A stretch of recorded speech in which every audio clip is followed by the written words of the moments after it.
Hello everyone, today we're going to be working on example 4-3, and this example is asking us to determine the moment of the force in figure 3-18a about point O. So for this example, I'm going to be showing you the two ways that you could solve for the moment. I don't like that. Hello everyone, today we're going to be working on example 4-3. And this example is asking us to determine the moment of the force about point O. And for this example, as you can see, we have A and B, and I'm going to be showing you what are the two different ways that you could solve for this example. So we're going to start off with example A, or part A of this example. And basically, what they give us here is we have this right here, which is like a pipe or something. And then we have this force of 5 kilonewtons at an angle. And we have point O right here. So we're going to try to determine the moment of the force about that point. So remember, just something to remember, that counterclockwise is positive. So we're going to start off with counterclockwise is positive, and that the moment or the resultant moment at point O is equal to, now we're going to go back to this figure. Remember that moment is equal to force times distance. So here we have our force of 5 kilonewtons. So that's our force. So we have 5 kilonewtons. And now we have to times that by the distance to be able to find our resultant moment. And with the figure that they gave us that this has a length of 3 meters. We are also given this angle right here, 30. We are given this angle right here, 75. And we are given this angle right here, 45. But as you can see, they already show us that this is the distance that we're trying to calculate for this solution A that I'm going to be showing. So if we were to look at this like as a triangle, we have this side of the triangle, we have this side of the triangle, and then we have this side of the triangle, which is the side that we're trying to find. This is our D, our distance. We know that this side is 3 meters long, and we are given this angle right here of 75 degrees. So with using this angle that's given to us, we are trying to determine the opposite side of that angle. And we know the, sorry, not, well, yeah, the opposite side of that angle, and we also know the hypotenuse side of that angle. So if you guys remember, sine is equal to opposite over hypotenuse, which is why for the distance is equal to 3 times sine of 75 degrees. So that's what distance equals. And now this is our force right here, and we're bringing that to point O. And as you could see, that's going, we have to shift that to the left, which is why that's going to be a negative. So in front of our moment, we have to put a negative since we're going to the left. So we know that it's going to be a negative force. So we have the force, 5 kilonewtons, times the distance, and like we said earlier on, distance is equal to 3 times sine of 75. So times 3 of times sine of 75 degrees. And if we put that into our calculator, make sure your calculator is in degrees and not in radians, you would get a negative 14.5 kilonewtons times meters counterclockwise. But since we're trying to deal with positive numbers, we could simply rewrite that as that the resultant moment at point O is equal to positive 14.5 kilonewtons times meters clockwise. And that's one way that you could solve for that problem. Now we're going to be solving for version B. So this is for A. This is one way that you could solve for this. But if you want another way that you could solve for it, we're going to take now a look at this figure. So this is the force. Once again, this is the force that is given to us, the 5 kilonewtons. And what they did here is, as you guys remember, previously we learned how to take a force and break that down into its x and y components. So that's what they did here.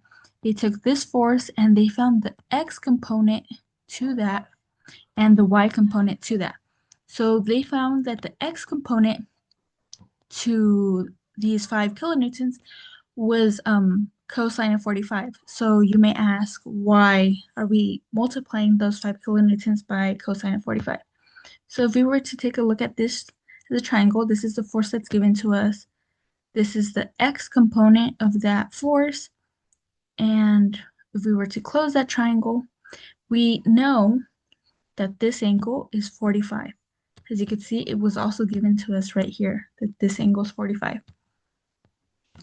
So since we know that that angle is 45, we are trying to find the x component, which is this side, and we know the force of this side right here, and we're trying to figure out the force of this side. So with correspondence to this angle, we are trying to find the adjacent side of that angle, and we know the force of that hypotenuse side. And if you guys remember, cosine is equal to adjacent over hypotenuse, which is why they multiply the 5 kilonewtons that's given to us by cosine of 45. Now, for our y component, if we were to take a look at this again as a triangle, sorry, I didn't have to erase the first triangle. So once again, we have this triangle. And something to remember importantly is that this side is the same as this side. These two triangles are the same because we have our hypotenuse and we know that both our vertical sides are equal to each other and our horizontal sides are equal to each other. And because of that, if we solve for this side, we know the force of this side. Now, this time, looking at this side, the y side of the triangle, with correspondence to this angle, we are trying to find the opposite side of that angle, and we're still working with that hypotenuse side. And if you guys remember, sine is equal to opposite over hypotenuse, which is why to find the y component of that force, we multiplied it by sine of 45. And for our x component, we multiplied it by cosine of 45. So if you guys remember, um, moment is equal to our force times our distance.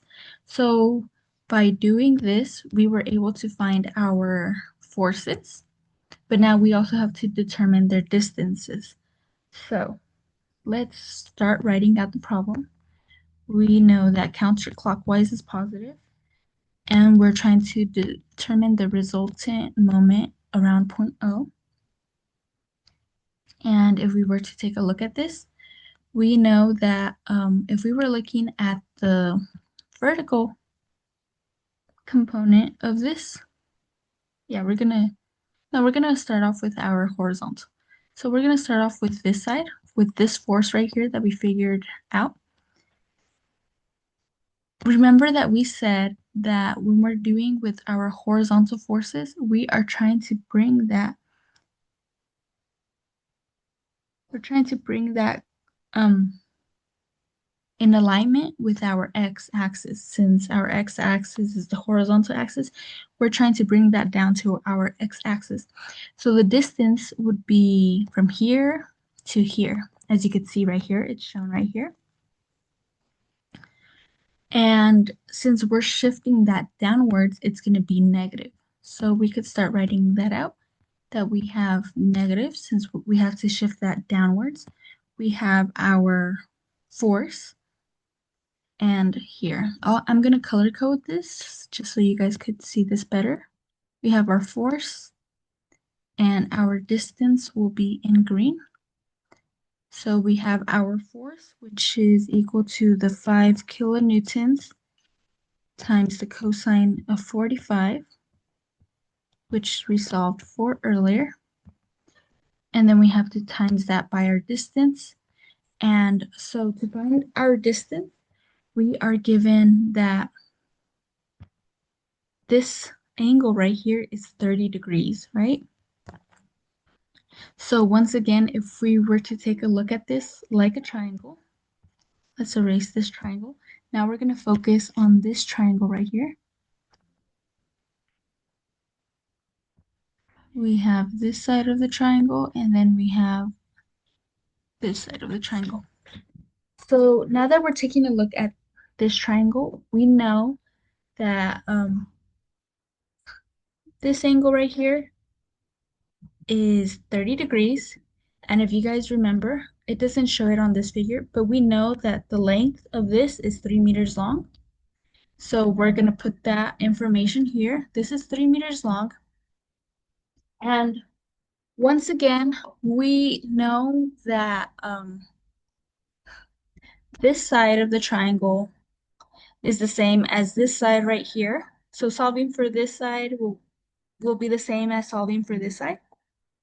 So with correspondence to that 30-degree angle that was given to us, we're trying to find the opposite side of that angle, and we know the length of that hypotenuse side. So which is why, once again, so we're trying to find out the opposite side. We're trying to, and what's given to us is the hypotenuse side, which is why we're going to be using sine. So our distance is gonna be the 3 meters, sorry, 3 meters times that sine of 30 degrees.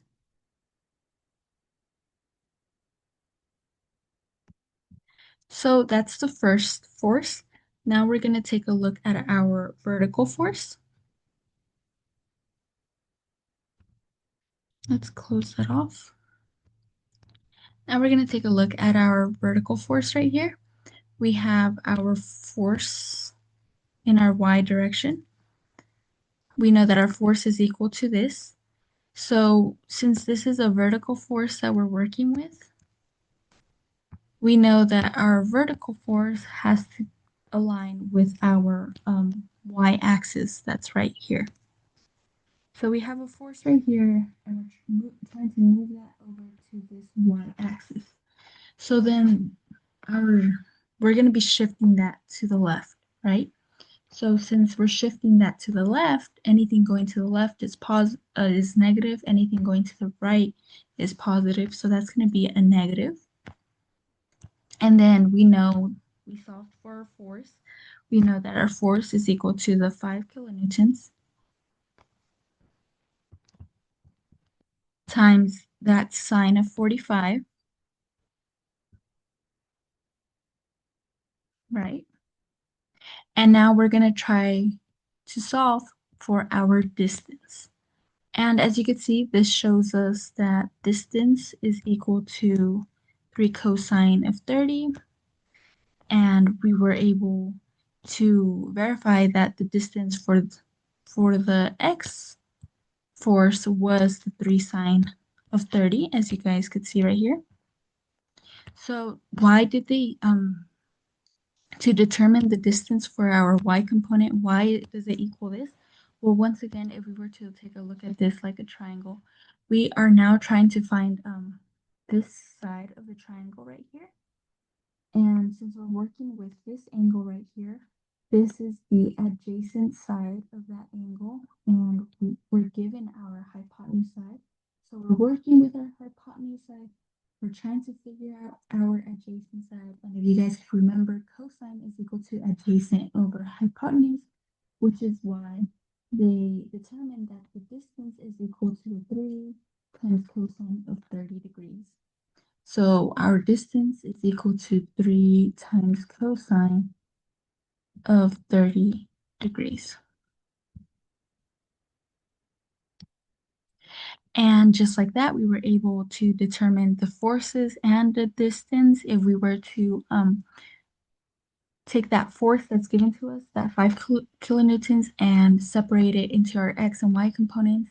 And once again, if you were to input all of this into your calculator, you would once again get that that's equal to a negative 14.5 kilonewtons times meters going counterclockwise.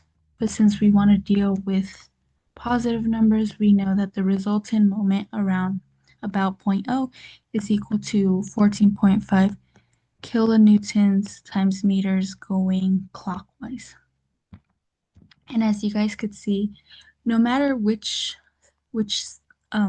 method you decide to choose, either point method A or method B, you could see that in the end you will get the same answer.